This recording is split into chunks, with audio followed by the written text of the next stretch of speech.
Hello, I'm Cynthia Marks, and I head up the Holistic Psychoanalysis Foundation, established by my late husband, Dr. Bernard Bale. Welcome to And Now Love. Today we have the fabulous Dr. Loren Weiner here, and we know all about you and what a treasure you are in terms of this work, and what a treasure you are to our world. And today we're going to talk more about Dr. Bernard Bale, what I know about him from the other side of the door, let's say, behind the scenes. Behind the scenes, that's right. We're going to turn the tables a little bit today. A little bit, but only because it's another way of sharing our message. Yeah.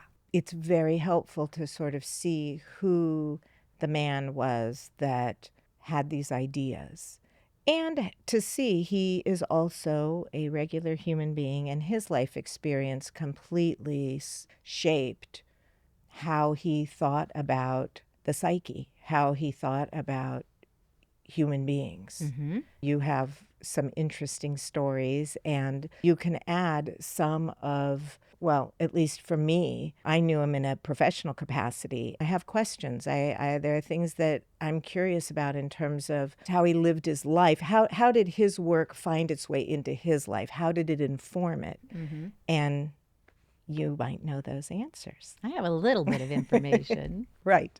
So anyway, I thought what we could do is maybe give a little background so that people understand how you even came to know him and to be with him. Hopefully what we can share is how you came to want to do this podcast, because at the end of the day, this is sort of a love letter to him, in addition to really believing in his message separate from him, right? That this will continue on without him, but for you, there's this beautiful link back to him, of course. There is, and it is exactly as you describe. It's because of the immense love I feel for him and felt for him, and the transformation that occurred because of my relationship with him.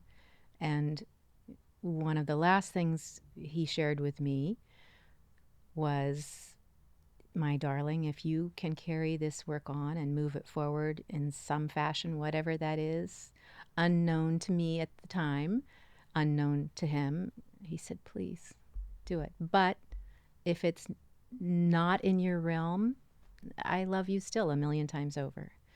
And that was such a comfortable message. It's like, take it forward if it fits, and if not, there's nothing wrong with that. Yeah. You don't have to do this. Yeah. Only if it makes sense in your life. Yeah.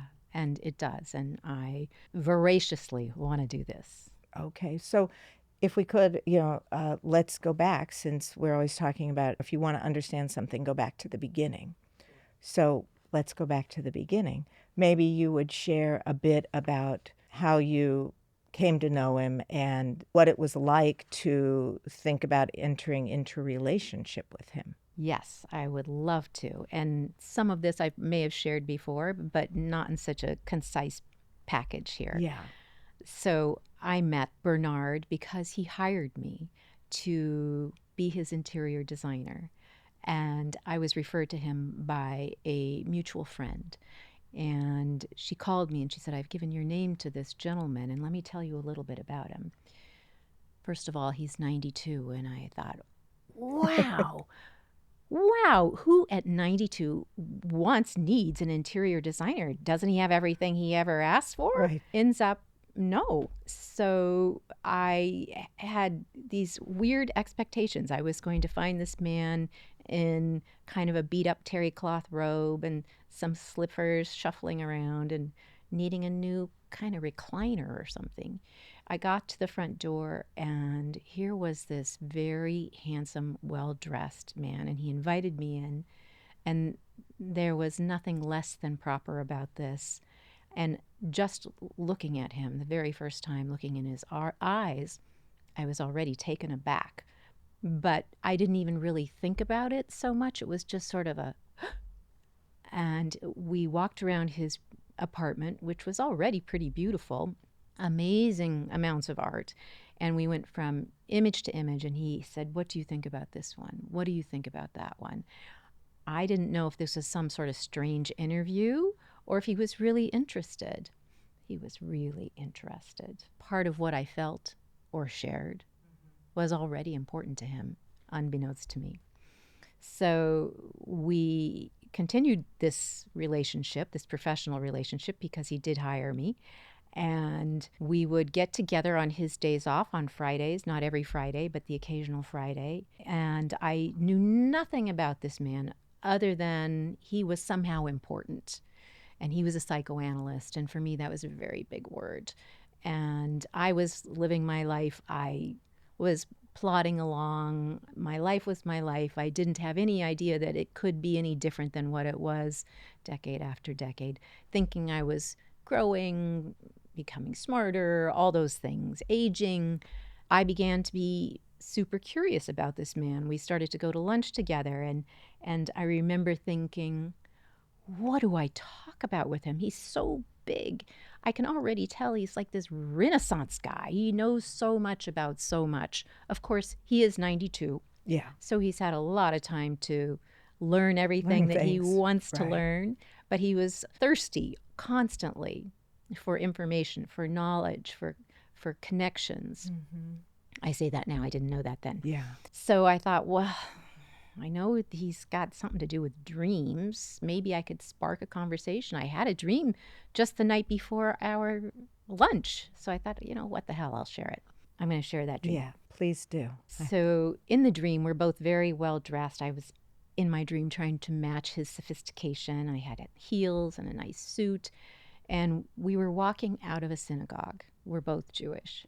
And we're walking down the steps toward the street. And I take his arm because he is 92 and he's frail and his eyesight's not so great in reality and in the dream. And as we're walking and we're chatting, somehow he falls and my heart starts to pound in the dream. And I'm saying, oh my gosh, how could I let this happen? How could I let this happen? I had taken the arm of this man and now he's fallen. And people started to come to us and I'm looking around for help. Do I need to call 911? And people are swarming. And I finally say, back off. Everybody back off. I've got this. You're not going to help. I've got it. And then this man, Bernard, somehow becomes an iguana or a chameleon. It was a chameleon because he could change colors. And then a parrot, a giant parrot, flies out of the sky and starts trying to take him from me. And I'm swatting the parrot away. And it's awful. And I feel so responsible for this whole thing. And then I wake up. I want to hear what you think. Right. Well, when I hear a dream like that, so I mean, it's interesting to hear it knowing the story of what happened. I have to lay that out. But I would say, and when he heard this, I'm guessing maybe a little smile came to his face because what you were saying is, oh, here we are leaving the synagogue arm in arm. We've married. You come down the steps. Yeah. And I think you're saying he fell for you. You already unconsciously knew that he had completely fallen for you and that you were going to take care of him. And that was very unconscious. And yeah, at face value, I was saying to myself, why did you let this person fall? What kind of right friend or love are you? Right. Except this is the kind of fall you can't stop. This is an internal emotional fall. He fell in love. He's 92. You were not. Not even close to 92. 36 years younger. 36 years younger. And, that's going to shock a lot of people. Yeah. And for me, it was like, oh, really? This is not even a possibility. In fact, it's impossible. And those may be some of the voices, both external and internal, you're trying to keep out of it and for yourself so that you can do what you feel here. And I would say there clearly is sort of a sense of, oh, there's a role here for me as well. He's not just going to be this man that I love, which he was, but also there's a care I'm going to give him. And he needs that. He did. But it went against every little grain in my body to think that I could actually have a relationship with this man, regardless of what I was feeling. Right. But your dream's so interesting, and I think it's so nice that you remember that dream, that sort of is at the beginning, and he heard, and I'm sure sort of laughed because I'm guessing he would have known, we will marry. Mm-hmm. He We're did. going to walk down the steps together. He did tell me that later. Yeah. He said that I knew that you were in love with me. Yes. And when he said that to me, I said, no, you couldn't know that. Absolutely Yes. not. Well, and what you didn't know, but you could have said him, yeah, and I knew you were in love with me. You had fallen for me, and I was going to also just get everybody else out of the way and be with you. Yeah. Well, and during this time where I was, yes, knowing myself, yes, no, Yeah. my profession is one that takes me all over. I'm in my car going from this client to that client to this client. And so that's my alone time is in the car. And I used to find myself thinking about him, not intending to think about him, but he was constantly popping up in my head and in my heart. And I would even say out loud, what is going on? This is not okay. I can't be thinking about this man. Why won't he get out of my head? That went on and on and on. And I finally had to figure out how to come to terms with it. He knew that too, because he knew I was in love with him. Well, he'd already heard the dream Yeah. also. I mean, I'm sure he could feel it, but it's so interesting, right, that this Right. dream just lays it out. If you heard that, I hear you fretting about it, and I would say, well, okay, but you already know Yeah, what's go ahead and fret. right. Right, because you could see it, but still I could not see it. And he never even shared with me the interpretation. He just listened to that, and he smiled, and there was quite the glimmer in his eye. I bet. And from then on, he made this a point to be together, to spend time together. And he started to ask me about other dreams. And I thought, well, okay, I'll tell you more. I don't know why this is so much fun for you, because I really, really didn't get the whole gist of the thing. And it took me spending a lot of time talking about dreams with him to sort of finally start to see that there was something meaningful, and maybe this isn't the path we wanted to go down yet, but it is only because of that, because of me finally saying, okay, take a deep breath. Let go of your preconceived notions about what dreams are or aren't. Let go of your preconceived notions about what a proper relationship is. Just go there for a little bit and see what happens. Just go there. And I mean, I have goosebumps, but the dreams I shared with him then became the tools by which I was able to figure out how to live my own life rather than the life that was full of the imprints I'd been delivered. I had been living a life under so many falsehoods, and I had no idea they were false. I bought into them. They were as sturdy as marble. They were the truth. And it took some chipping away for me to finally say, wow, what I believed, what I thought was love, what I thought was whatever I thought. I was going down the wrong path from the very beginning, which created scenarios where I kept looking for things to keep me on that wrong path. So the relationships I found myself in were very reminiscent of the first relationships that were already on the wrong path. I don't know. I had this 1 in a 2 million opportunity to come across this man, Bernard, to have this. I can't even put it into words, but it was remarkable, and to really feel like a different human being with a different path that hits right here in my heart, right here in my heart. I know it. Mm-hmm. You felt that. Yeah. Here you are. You don't know anything about dreams. I mean, most people don't think about them all that much, right? Like, and I didn't give them credence like most of us. yes, and he, I mean, I'm going to say he cheated a little bit because you happened to tell him this dream and it Yes. happened to reveal everything. So Yes. he sort of knows the story and how it ends. But why did that happen? Why did I Well, choose to share You that have dream? to tell us.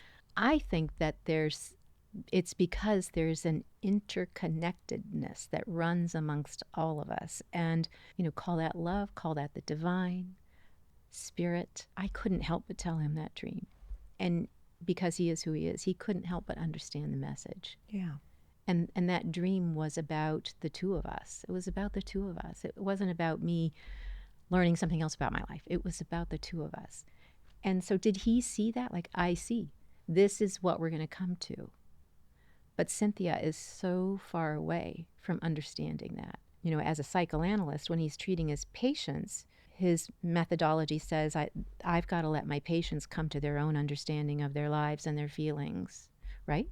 Yes, and that's why he wouldn't tell you what the dream meant.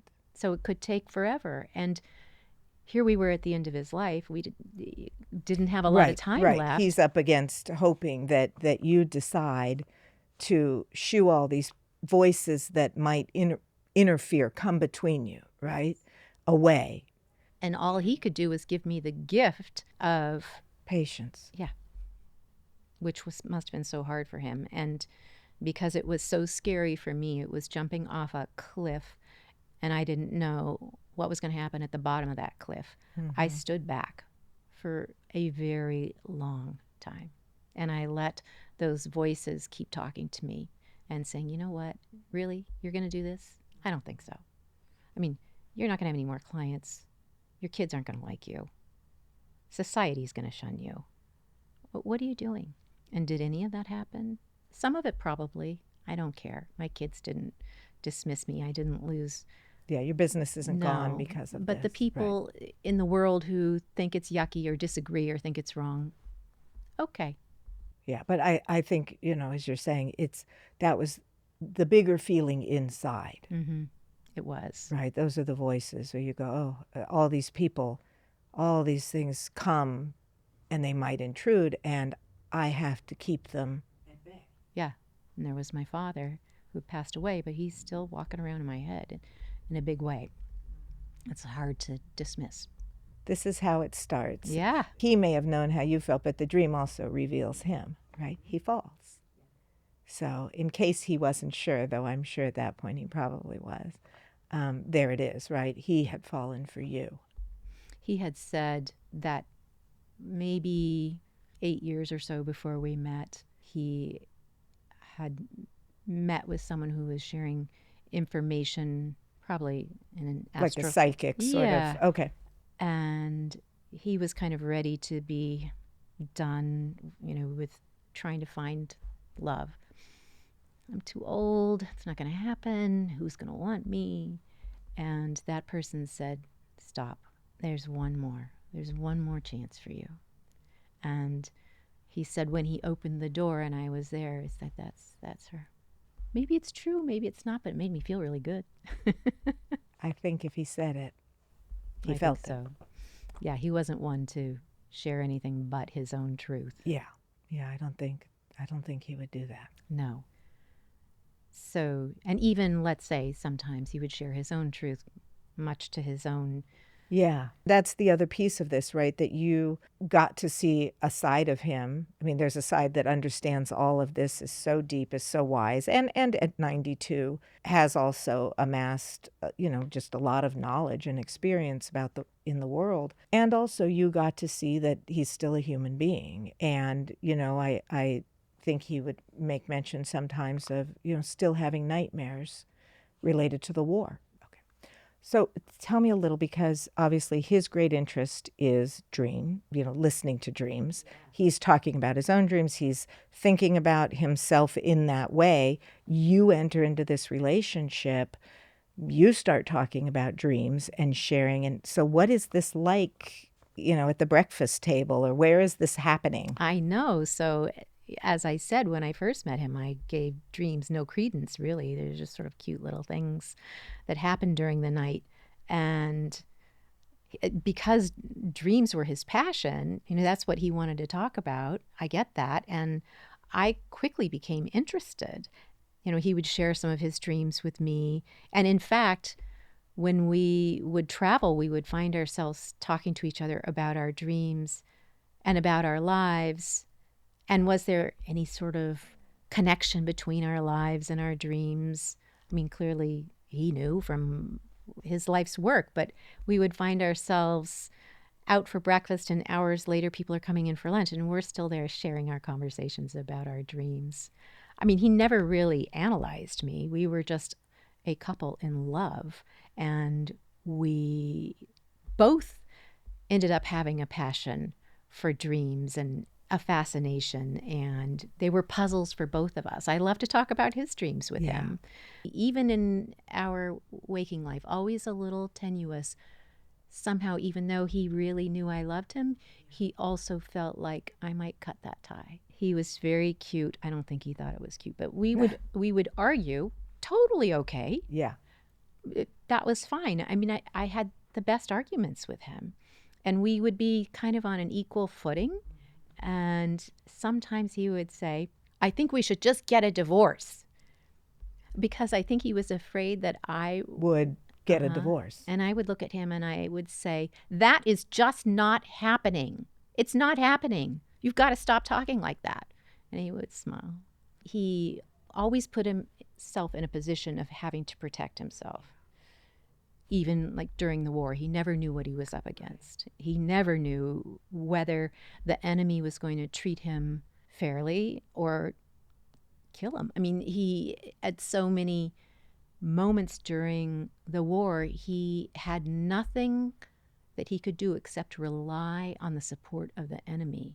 What a wild thing to have to think about. So I'm just going to add, because people listening may not know, he was a lead radar navigator in World War II, would often just fly over enemy lines into Germany, and was shot down and taken prisoner of war. Yes, thank you so much. That helps. So wrote a book about it, Irmgard's Flute, which talks about an incredibly important transformational period in his life where he came up against his own understandings of, I think, love and all of the ideas the young man had, wherever the arrogance or narcissism was. But this began to show him a different side of things. Obviously, you're shot down and you are completely reliant on the enemy to either kill you or not.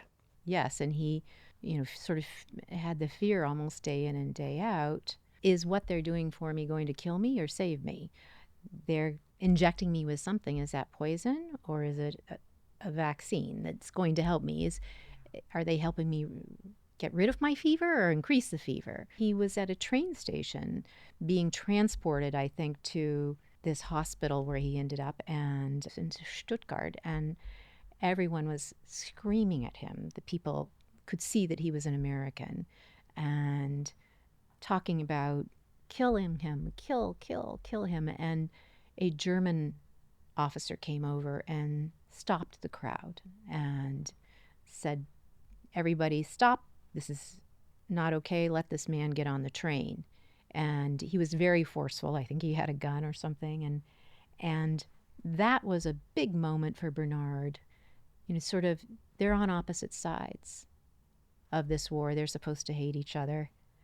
And this man couldn't help but come from a place of compassion. That man saved his life at that moment. And there were several other incidents during the war that were very, very similar. And that was definitely food for thought, definitely created a shift for Bernard in how he perceived the world. And in fact, what he intended to do when he was done with his service was to become a high school teacher in Philadelphia. But by the time the war was over and he'd had all of these experiences that he had relative to kinship, to fear, to love, to war, love of all kinds, he said, I've got to do something to make this stop. And I don't think he was thinking that consciously, just unconsciously. War cannot exist. It serves no purpose. That's what he came to.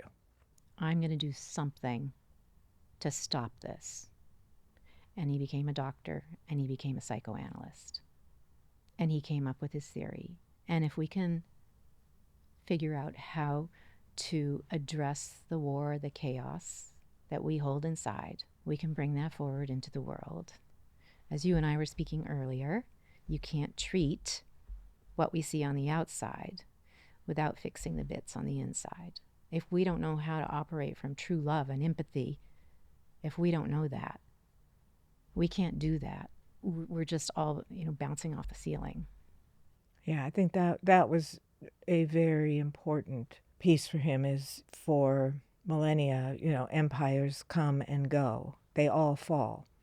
And trying to come up with the right political system, the right way to set up a society, I think my sense was from him, you won't ever do it because there's too much chaos, there's too much war inside. And until human beings go through a transformation, and you have to do that by looking inside of yourself, seeing what's in there, right? Then you become ready to even imagine, create a system that might actually work for the people. All of them somehow end up where you end up with a separation. In a way, you end up with the parents with all the power and the kids who have none, right? It's a replica. Yep. And he would later say, and what goes on in utero, the way the unconscious of the mother bombards the fetus. And as it's not just her unconscious, she sweeps in the father and other people in the family. And so all the fetus is hit with all of these unconscious, unknown, unprocessed parts that are detrimental. But then that baby comes out, many things happen, and one of the things is all of that gets repeated. So there's the war, right? The war is really internal anyway. It's just going to be acted out externally. So that tells you, from my point of view, don't try to fix it externally. Don't waste, it's not that you're wasting time. We don't want people to kill each other. But if you really want to stop it, all of the negotiating in the world won't do it because you have to have everybody go inside. Now, that doesn't mean there aren't very smart and compassionate, loving people in the world. They may come up with really good ideas. But if you have too many people, like we do, that are too involved in the internal war, that will destroy all the good ideas. So you have to get the whole group to a new place. That internal war is all that those individuals who are dealing with that internal war know. That is all they can bring to the table. Right. Love, it is stronger than whatever love may or may not be there. If it's not there, it's not there. But if it is there, it's still being overtaken by the war side. So that's a problem. Everybody's paddling upstream too hard. Change the way we do it. Stop fixing it out there. Everybody look inside. Get some understanding of your internal world. See if you can learn to love. Mm-hmm. And if it's kind of a hard thing to buy into, what do you mean I'm looking at the world and there's chaos and war? And that's inside of me? No. Just try it. Just try it. Just think about it. Just let go. Just see, have a look at what's going on in you. What is that? I think it's worth considering, definitely. And by the way, it doesn't mean that we shouldn't be attending to the things in our outside world. We still live in it, right? This is our waking life. This is our world. But here's where you have to go if you want to change it. And we have to speak to the things that we know are healthy, are loving, the truth. I think we have to have those voices inside and outside. Yeah, I think absolutely. So you who know nothing about dreams, are not particularly focused on the internal world. It is there, it is part of you, but it's getting no special place, right, Yes. at this point. And you meet the man who is all focused on the internal world every day, all day, sort of swimming in the unconscious of his patients. And what does this feel like? I was so excited to talk about dreams with Bernard, and at a moment in our relationship, we had little time to spend with each other. We were living in separate households. We were both working hard.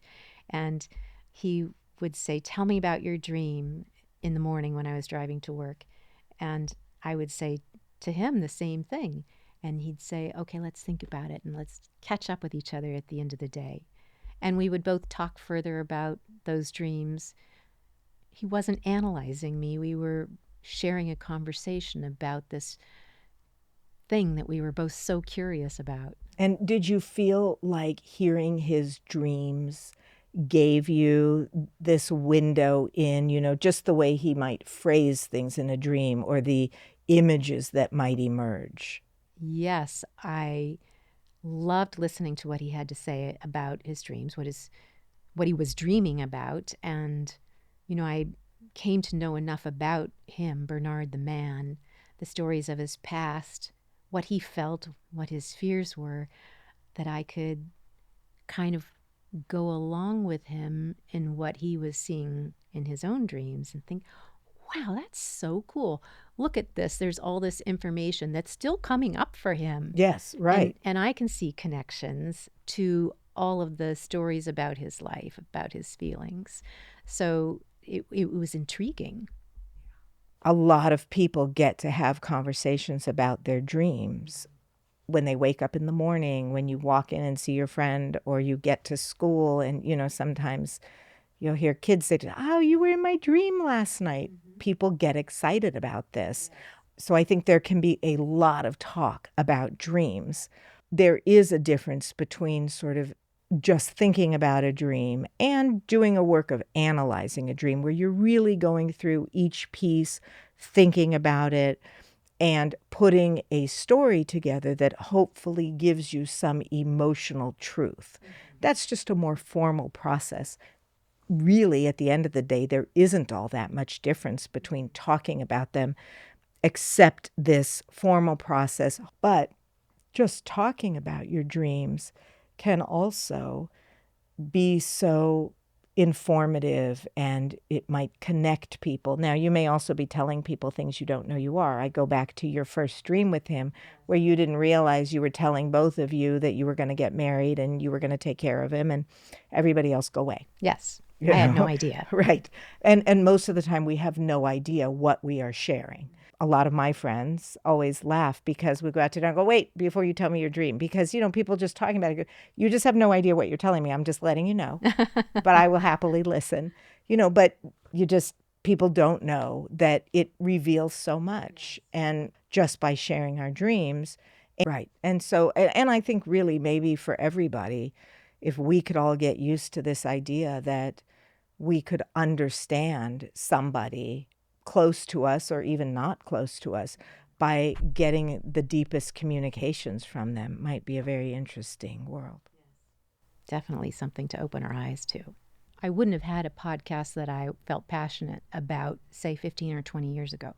But if you had said to me, I want you to have this podcast about, I don't know, popcorn and cheese or whatever, I would have said, no way, don't put one of these things in front of me. I won't even be able to speak. Even in my everyday routine, I was very, very quiet, very, very reserved. I felt like I didn't have as much of a place to speak from as most people. I felt very much like I needed to stand in the background. I totally know why. That's my imprint all over the place. But I had no other way to be. I had no knowledge that I could be anything else. I had some, what I thought were really good ideas about things or things that I wanted to contribute to a conversation. But I was more like, I don't want to hear what you have to say. And so I just kept it to myself. I've had people who have been my friends for a long time. But what a weird relationship, because here I was just a little bit opening up and they're over here trying to get me. But they somehow still had a connection. And since this has all happened to me, those friends have said to me blatantly, I knew you were in there. It's so great to hear your voice. I've always liked you, but man, this is great. Now we can have a partnership as friends. This is so part of his theory, in a way, is wanting people to find their voice, listening, and taking what someone says as important. I think he listens to all of his patients, and what they say is important. There's a person there who thinks that you are an important person, and I think especially here that you're a woman. Mm-hmm. And what you say, as you said, when he wants to hear, well, what do you think about the art? And he really wanted to know. He did. Right? He wasn't just making small talk. Mm-hmm. He wanted to hear, who are you? What do you see in this? And my instinct was, what kind of weird interview is this? He certainly doesn't want to know what I think. As a professional, I laugh a little because it is a little reminiscent of a Rorschach or something where we go, what do you see in this painting? Exactly, yeah. So there is probably some of that, but I think he can't help but do that because there's a curiosity for all of us in this field. Part of what keeps you going is you're interested, you're curious. I want to know, who is this person sitting across from me, and especially his interest in hearing what women have to say. We see this in the theory, very important to give women a seat at the table, that there should be an equality. And there was. And that was such a gift, because to be on that equal footing, to be loved on the same plane, I think there's only one way for true love to exist. You need to be on the same plane. There's no overpowering. And that gave me all the space to be who I really am once I figured out who I really was. Yeah, right. But for your voice to emerge. Yeah. And we could talk about 1,000,007 things all day long, and nobody was ever stepping on anybody. I mean, like I said, we had arguments. They were fine. It didn't mean that we were chipping away at love at all. It built the love in a way. And so many times, even going through it, and certainly looking back, it's like, how did I get to this? How did I get this fabulous gift? And to now know what real love is, and to take it outside of that relationship that I had with Bernard, and be able to have it elsewhere with friends, with family, romantically, is just, again, the biggest gift. Yeah. And very interesting what you say, that even he was afraid of love, right? I mean, for all of his big dream for the world, that's why the podcast is called what it's called, is love. That he says, we tried everything else in the world. How about love? And now real love, not lip service to love, right? Really behaving in loving ways, and loving yourself.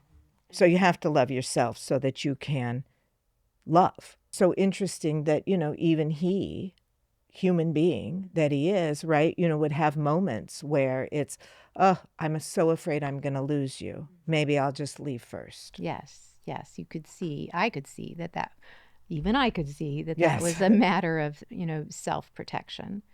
And looking back and thinking about him and our conversations and what he felt about his mother, and the way his upbringing informed him. He talked about it, that he had two parents who weren't in love, arranged marriage, and his mom was pretty pissed off about that. His mom was not happy. She had to leave a boyfriend that she really liked and come to a new country and marry someone. Didn't feel it was a great match. Very unsatisfying to her.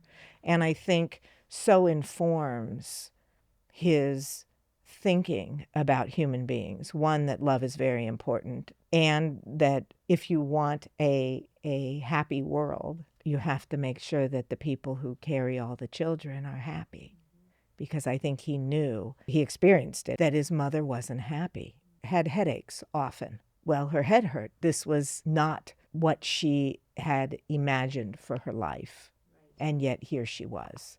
And she had expectations for her children that they could not really live up to, and which I'm curious about. She was always, looking to them to satisfy something inside of her, and they could not do that. Even if they did do it, she still wouldn't find the satisfaction that she was looking for. That's right. Mm-hmm. Yeah. And so Bernard always felt like he was never enough, that whatever he did, she wasn't going to be able to completely love him, because he'd always sort of missed the mark for her.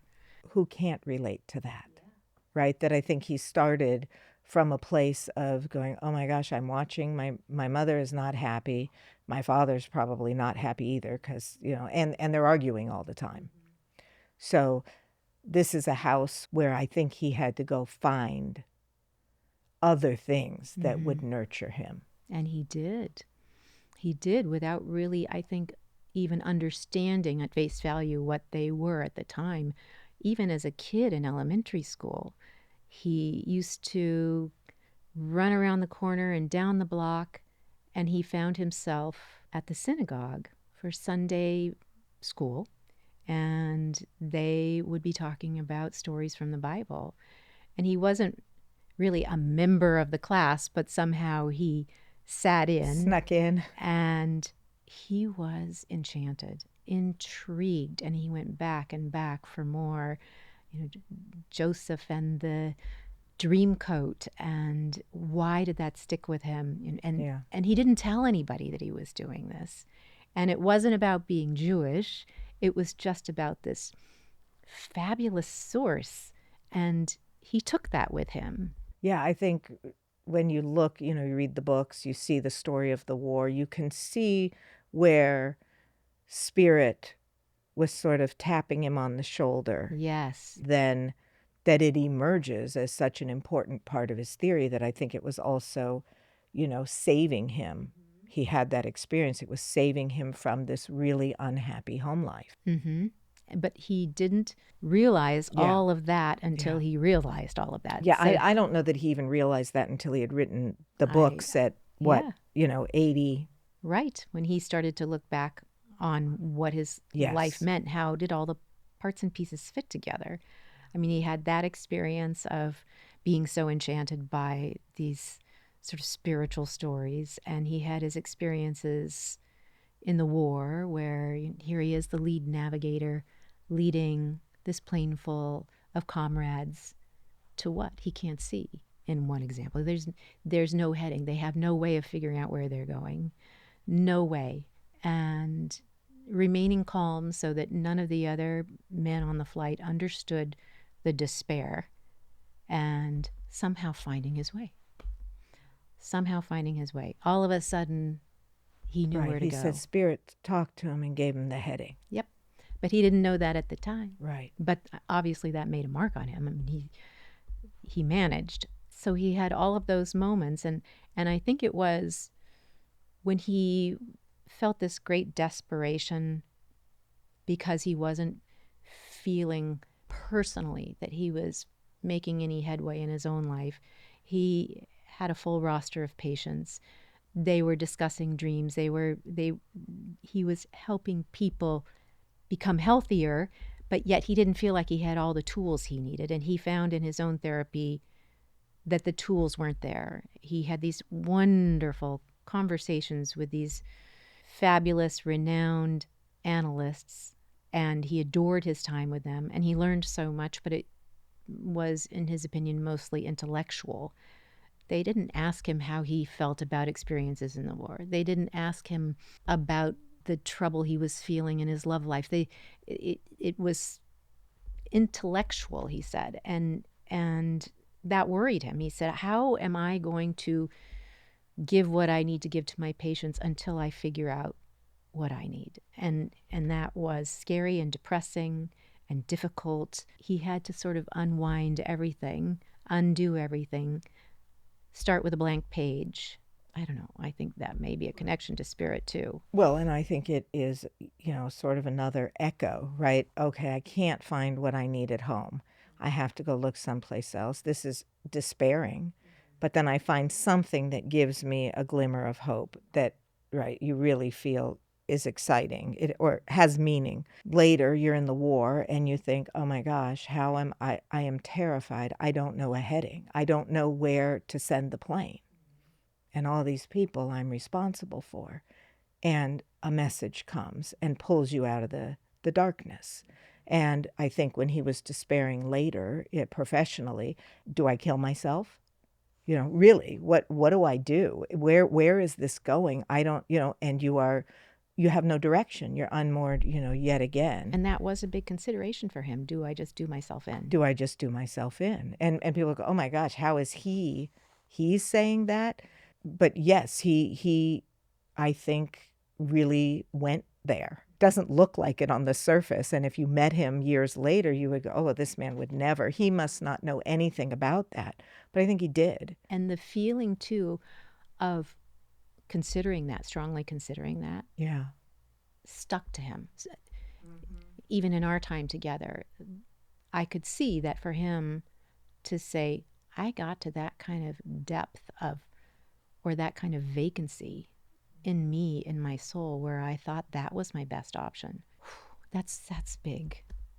And you can, for him, he could totally feel how others could get there too. Yes, I think that's the important piece, that all of these things inform how you start to think about what is really going on inside of a human being, what forms you, what shapes how you think and feel, and how he then brings in early life. I mean, not that other theorists haven't done this, but for him personally to make this particular way of thinking his theory, and that spirit pulls him out of the darkness each time. And I think he wanted that for people, right? That they should know that and have that comfort, right? You know, that's another piece of love. It is. That I think he really wanted people to have. And once he came to that knowledge, to really believe that spirit was there, he 100% believed that spirit is there for everyone, including me, little Miss Denier. That became part of his work. It truly did. I imagine you saw that. Yes, so I met him late. I mean, he was probably in his 70s. These pieces were already there. Yeah. When I met him. Yes. So I didn't know the before. You know, I didn't know when he was wrestling with traditional psychoanalysis, when he was wrestling with a Freudian paradigm or a Kleinian paradigm. And wrestling with his peers. Wrestling with his peers and fighting for free speech and free thought. One of the things that shaped that middle period of his life was, I think we should be able to study things besides Freud, and having a whole institute, a whole group of people, and the Psychoanalytic Association say, well, we don't agree. He held on. Interestingly, right, he knew what it was to go to war. And in a way, he did have a war with them. And I think it was probably a very painful, disappointing, soul-crushing war to have to say, all I'm asking for is that we can bring other theorists in. Are we so dogmatic that we don't allow a new thought to enter? And I'm not even sure that they fully heard him on that. I think they were so fearful of what it was he was teaching, professing, that it was somehow either, we have to let Dr. Bale introduce his work or not. And he kept saying, but it's not just about me. It's not my work. It's about, as you're saying, let's think about the possibility of some other theories. Let's open the door. Let's let people talk about these things. And they didn't even really, I don't think they heard that so well. It was more, we just have to shut this one man down. Right. And there's a lawsuit. He files suit there. This is at great risk to his livelihood, because if you are persona non grata, that means your peers stop referring to you. You're not getting training cases, right? And so you could potentially lose your entire livelihood. And he stood his ground. But he stood his ground. So people understand years later, what he was asking for is exactly what happened. Everything opened up. And now people would go, what do you mean? We were never able to study these people? Because there's so many people being studied now, right? Every theory is sort of, can be looked at, So I think what he was asking for was just ahead of his time. But it also put him in a really interesting position, because it was sort of him against the world. In what do you believe? Both that piece and that everything should be questioned anew, that we don't just have to take what's handed to us, either knowledge or our emotional experience, and have to live that out. Question everything. Question it, see what you feel about it. And I think throughout the work, and that hopefully lives on in all of the people who are engaged in doing that kind of work, is if I make an interpretation about something, I'm not laying the law down. If it doesn't feel right, let's talk about it. That doesn't hit you in the right spot, you don't have a feeling about that, or it feels wrong, let's explore it. Which is so interesting because I remember having these conversations with Bernard, and how am I going to know when it feels right? I'm not sure I get that. But I'd keep going with him, keep going. And I remember the first moment that I felt that feeling is almost like concrete. It was real. I felt it. And once I had that one moment and I was taken aback, I'm just like, I'm all in. Yeah. I get it. I get it. And that moment of feeling and how just that little bit took 17 notches out of my imprint. Oh, I felt lighter. I felt different already. Yeah. So I think that's what hopefully happens. Somebody feels understood, and sometimes feelings aren't there, or they're not there in a way that serves your highest, best self. Feelings may be there to push something away, but that getting to a place where you're then able to, oh yeah, that feels right. I can now distinguish that, right? I have an experience where I know something feels correct, and it's going to feel correct to my mind and probably to my body. You know, people relax, or you can hear it, you can see it. And then that's your baseline. And then right? Now I have a measuring stick. Okay. Sometimes you do have to work at dreams. I think even when it's your theory for Dr. Bale, there were moments where he and I go over something. Is it right? No, it's not right. Okay, well let's get it right, or as close as we can. That has to be part of it, because what you are creating hopefully is not just a copy of yourself as the therapist.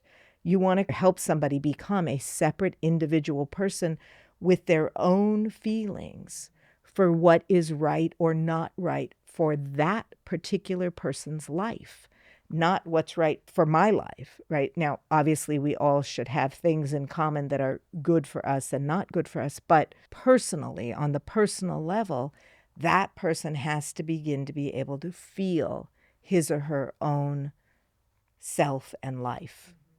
And believe it or not, that doesn't happen all that often. People, they say, oh, well, I trust my gut. Fine. And some people have guts that are trustable. And some people have guts that will send you, North Star's over there, and they send you to the south. Because the imprint and your history and the way your feelings were most likely not respected or given space creates havoc in the system, and often it is then sending you in all the wrong directions.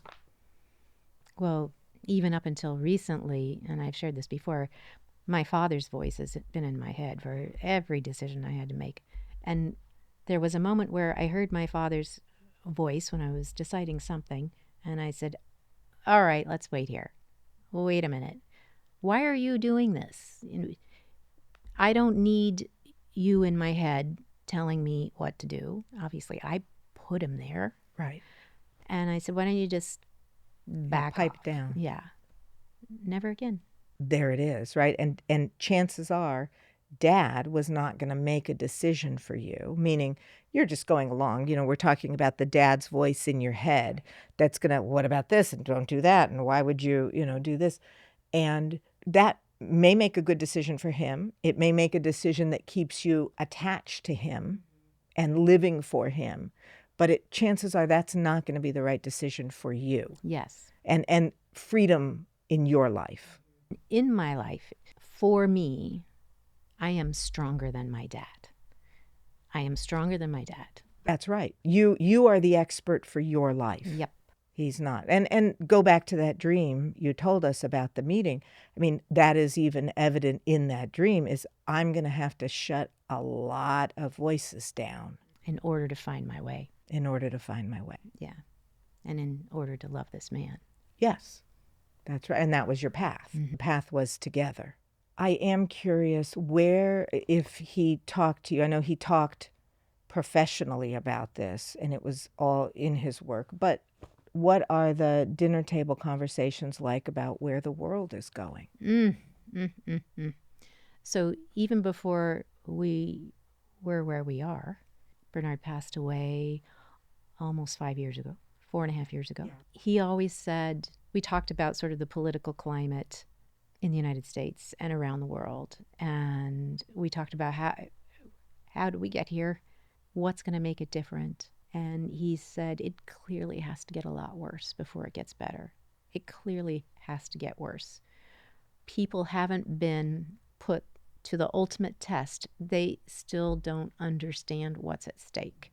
They still don't understand what's at stake. And the only way to repair what's going on is to make people look inside. And people have to become so desperate for an answer that they're open to looking everywhere for solutions.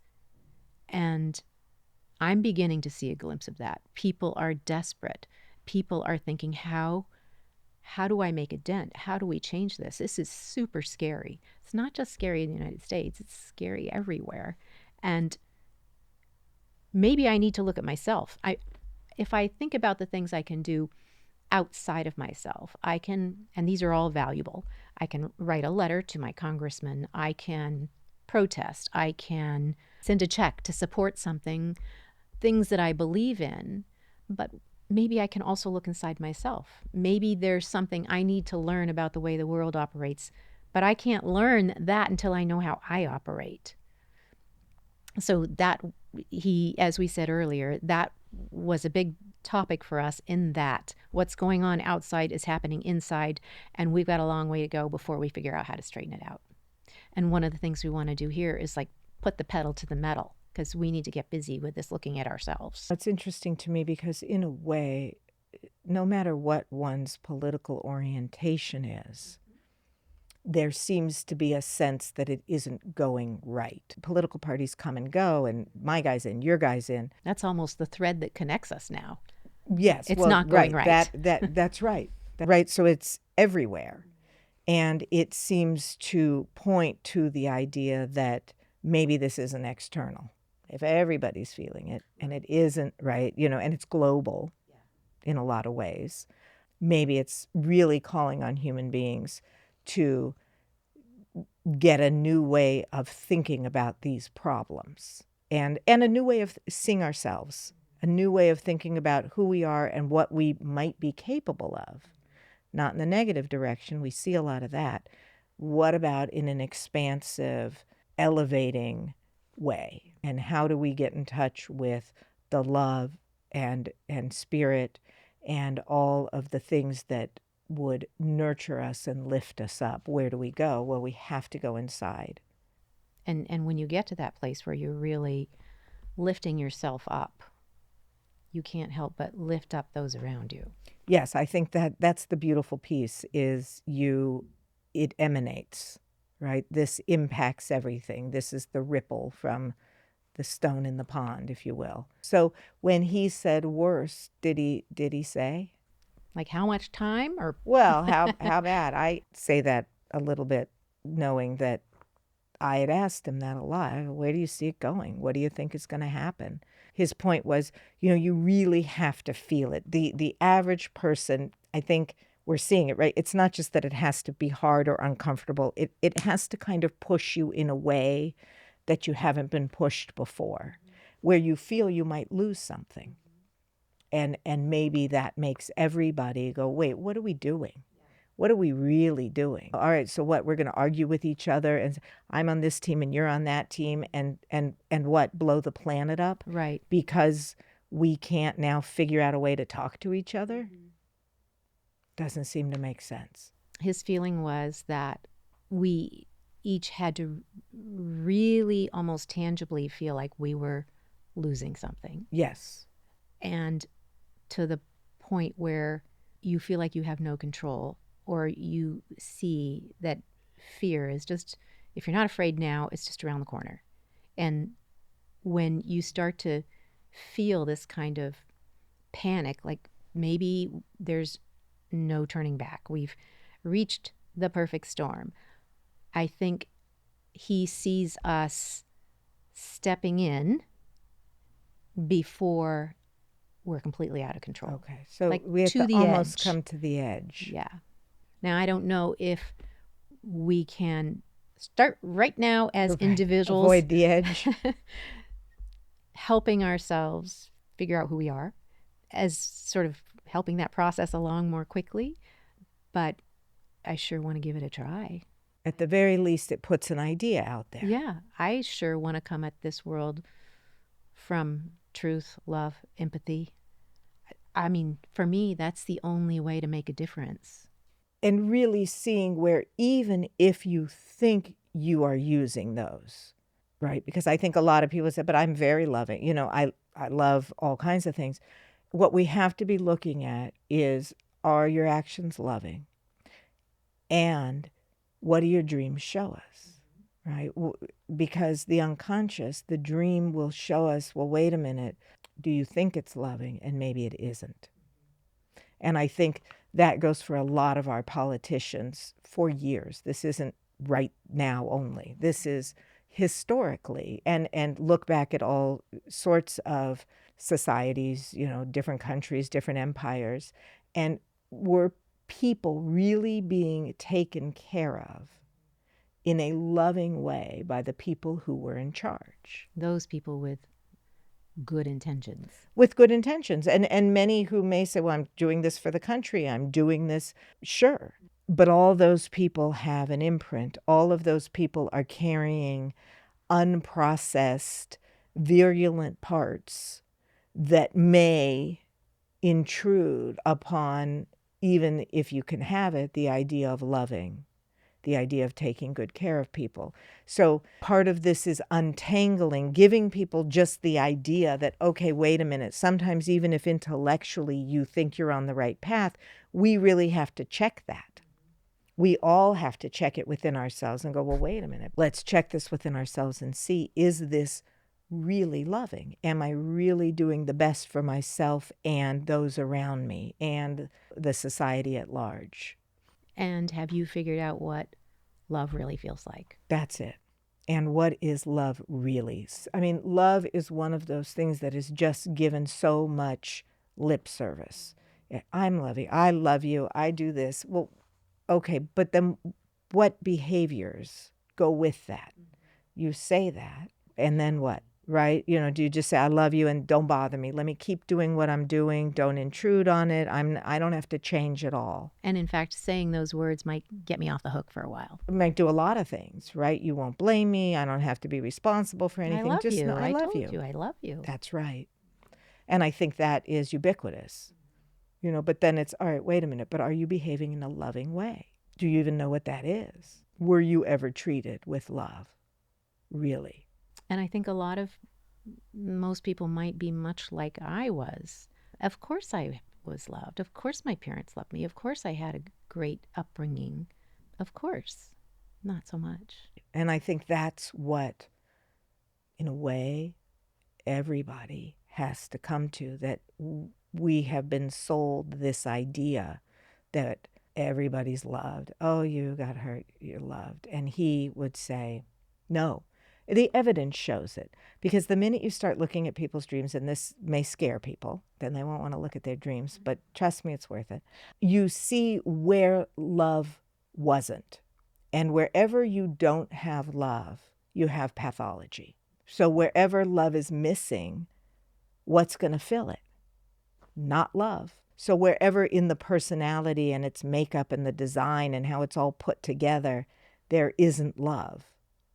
And that comes from daily life, upset, what our families went through, what our parents went through in their lives, our relationships to them, all of these things that we're just sort of used to saying, well, okay, yeah, it was hard, but they did their best. And they may have done their best. I don't take that. Sure. That may be very true. That may also mean it wasn't loving. And there are some really lovely people in the world who may also not know how to love. That's not saying that these are monsters walking around. No. What it's saying is most people have never really been loved. They don't even know what it is. I truly believe when you treat people with love, when I say that, I specifically mean looking at dreams in a Not that you are just this, oh, anything you say goes. That's not love. Love is really understanding who that person is, what that person has been through on the deepest level, and helping that person get to the true self under all of the trash. What's buried there? Who's there? In your practice, when you're getting to know a patient really well and you've gone over dreams, do you usually see or have a better glimpse of who they truly are before they do? In some ways. I don't know that I always get a full picture ahead of time of what that person's going to look like to everyone else. But I certainly get these internal snapshots of parts of a person. So I might say to you, which is what I said to Bernard, is, oh yeah, everything was great and I was loved, and he's listening to my dreams and he's saying, I don't see that so much. But he's not going to say that to me. He's going to let me come to it. But I guess our dreams just open us up. And generally, unbeknownst to the person who's opening up, until they realize down the road when they're starting to feel the feelings that their dreams are telling them about, they know how much reality. They're exposing themselves. I mean, I say emotional reality. Okay, so it's not that the dream is exactly this historical document, but it's an emotional historical document. And what it cuts through is a lot of the denial. Yeah. So the dreams will, every place where we've had to go, like, I know my mom would yell at me all the time, but I know she loved me. Okay, right? She needs you to say that, and you need to say that. Don't you want that to be true? That's what everybody wants to be true, right? But the dream may come along and say, well, actually, look, your mom was a really troubled woman, and you're going to have to let go of wanting to hold on to that fantasy if you want to heal. If you want to really change, you have to let go of that fantasy, because if you see what she did to you as love, you will never be available for real love. Mm-hmm. And how are you not going to have that as your mode of showing love to those around That's you? That's right. It will become the standard, and it will be the standard of what you look for somebody to give to you, right? So you've got this behavior titled love, and it is completely not love. We have a problem. I mean, anything else in the world where I said, okay, you're going to walk around and every orange you're going to say is an apple. People in the world, depending on what that is, right? Maybe they don't care about your fruit, but something else that you keep getting wrong, you mislabel it every time you bump into it, you're going to have a problem. Yeah. So part of the goal of a treatment and of doing this work and of looking at your dreams is going, where do I have this completely mislabeled? Because that's how I'm living my whole life. It's amazing how true that is, what you're saying. So if it's love, it's one thing if it's an apple, fine, who cares? You never eat an apple again. Right. If it's love and you're a human being, we're in trouble. That's for sure. There's nothing else we need more than that. That's right.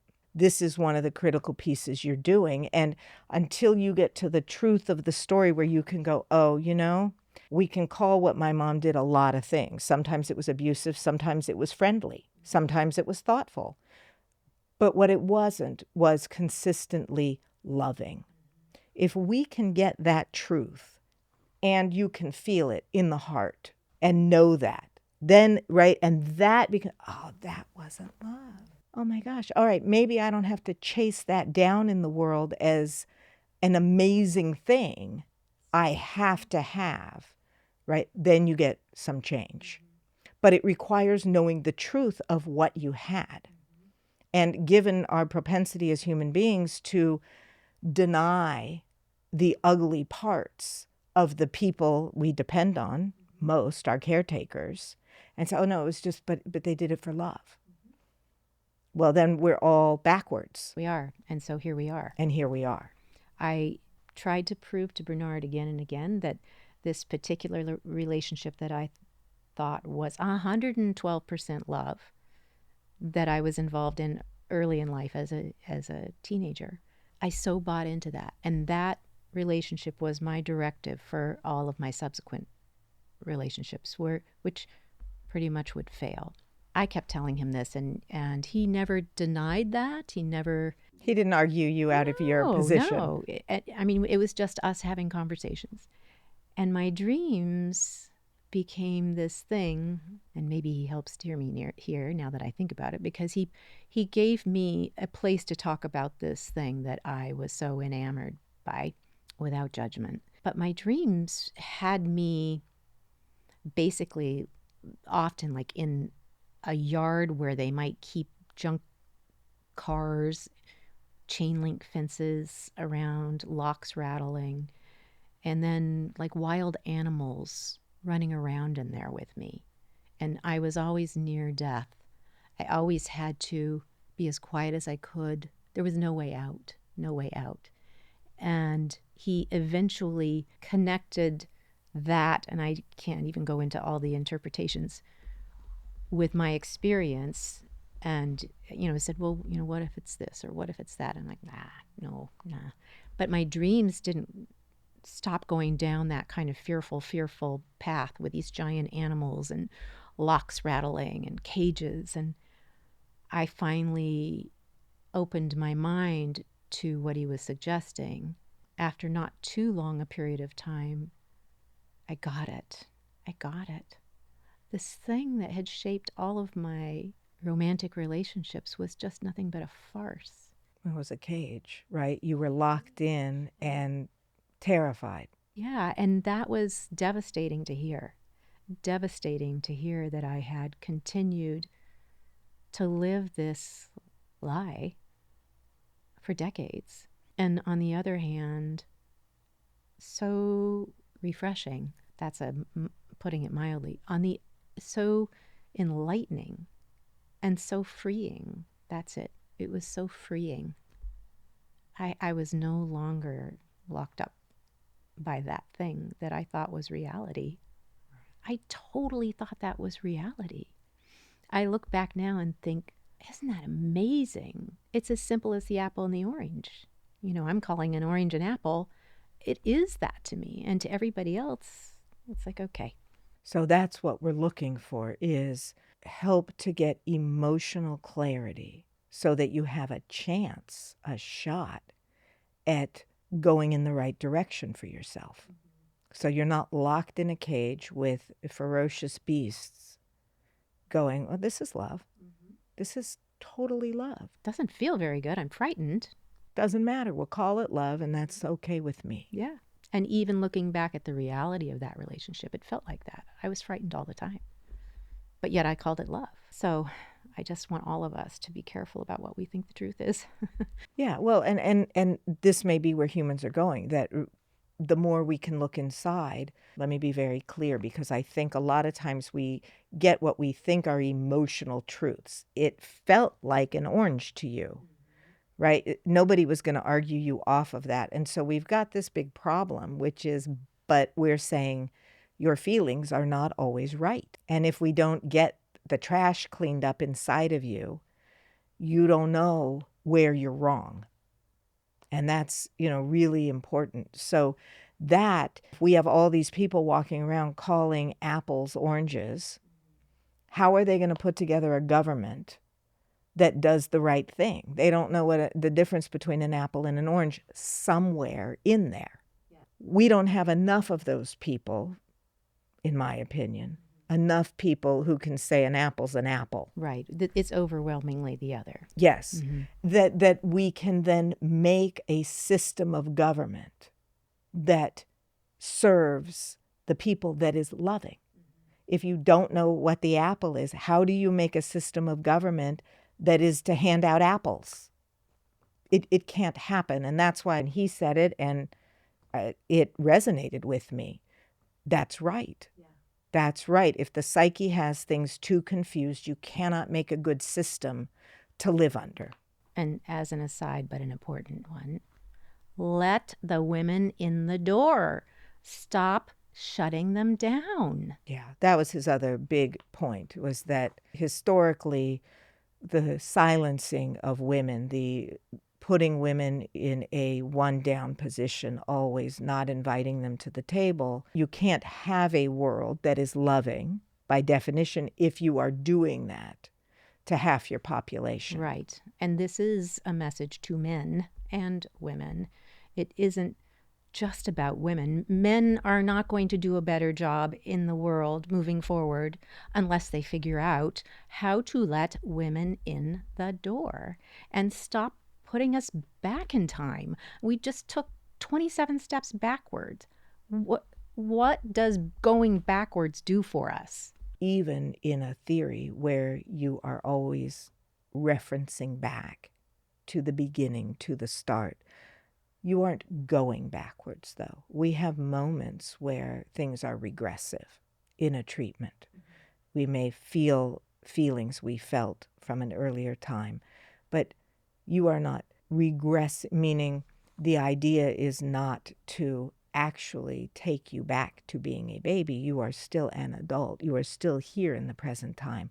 We don't really want to go backwards. We are referencing, we are touching it for the purpose of going forward. You're not applying that information to your existing situation, to your current situation. Well, the idea is to see where you are and pull it off. Yeah. But I think one of the things that is so important about the theory is go to the beginning to understand the importance of women. That is where, for every human being, no matter what the configuration of a family, you start inside, until we start somewhere else, you start inside of a human woman.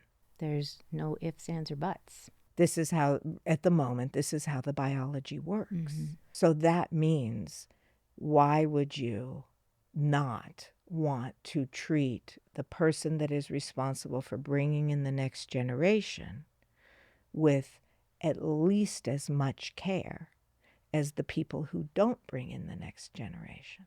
Should be afforded the same respect. And that is going to affect little girls and little boys. Yeah, and I think this really came out of his observation that his mother wasn't happy and she wasn't allowed to make her own choice. This is an arranged marriage. Now, neither of them could make their choice, but she was more unhappy about it in the relationship. And I think he saw that and go, well, why should a woman have to do that? Why doesn't she get a say? And she bared these children who come from that. That's right. And he, like everybody else in the world, had an imprint. And that was part of it, right? That has to be in the mix. You don't have that situation and not do it. So he had firsthand experience that when you don't let women have as much choice as men, there's a problem. And he felt it in his heart. That had to be part of how he thought healing for the individual and for the group would happen. I feel that early on, before he even came to his theory, he somehow already had a respect for women that most men don't have. And maybe it is, I don't know, I'm curious about how that relates back to his mother, and that maybe when he was little, when he was a young teenager, she used to confide in him how horrible his father was, the arguments they had, how awful it was. He hated it. He didn't like hearing it. But I wonder if he somehow then innately saw that she was just squashed, and he innately didn't squash women. I'm not sure. It's sort of like the opposite of what you think he'd do. And maybe he was giving every woman what he wanted his mother to have had. You are important. Let me listen to you, not argue with you and tell you you're wrong about everything. Let me actually listen to you. I think that's what his mother was trying to get from him, right? Won't you please just listen to me, understand what I'm feeling? Maybe many other things as well, but that was a piece of it. Mm-hmm. And I think he thought, okay, well, who doesn't want to be valued and listened to? Why would we assume that isn't important anyway? And he also said that he saw his mother many, many times sort of being the neighborhood confidant. So people would come to her with their troubles. And he said he always just wanted to sit on the sidelines and kind of listen to that. Good stuff going on there. And he could see in her face, in her eyes, that she was really listening to these people.